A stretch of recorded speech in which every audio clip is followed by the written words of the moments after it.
So she was saying like, you foreigners come to this country trying to, make love to us and then run away and then just leave us.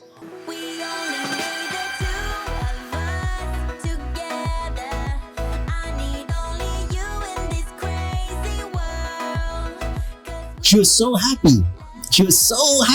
And then and I was like, so I'm ready for a kiss, and like a celebratory hug and a kiss. And then she does this. She goes, okay, give me 5. And then she gives me a hand. I'm like, this is what she gives me after I say I'm gonna marry you. When you say, it's not romantic. When you say, I'm gonna marry you and I'm gonna make you my wife. She goes, okay, now shake my hand. And I was like, what? That's it?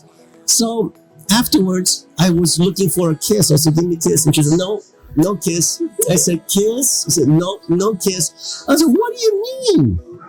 So then later on, she said, so she was saying like, you foreigners come to this country trying to, make love to us and then run away and then just leave us.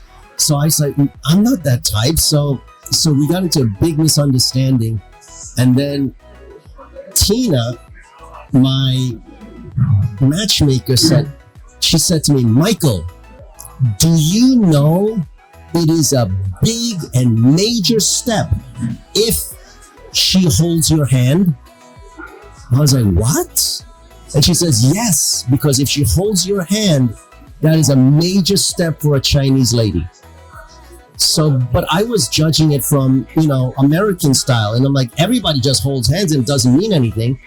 So I went home to think about it. And I said, if it really means something for her to hold my hand, then I remembered that every time I was close to her, I put my hand on her shoulder, on her hips, on her waist, anywhere I was holding her. And then I noticed that the whole time I was holding her hand or wherever I held her, she never pulled back. So that was a sign that she liked me. So from that action, I just said, I think that means something. And I just said, there's nobody in China who has ever done that. And there's no one in China that I have ever gotten that close to, that I was able to hug and hold. And she's never pushed me back. But I was always a gentleman, but I was never touched her inappropriately in public or anything like that.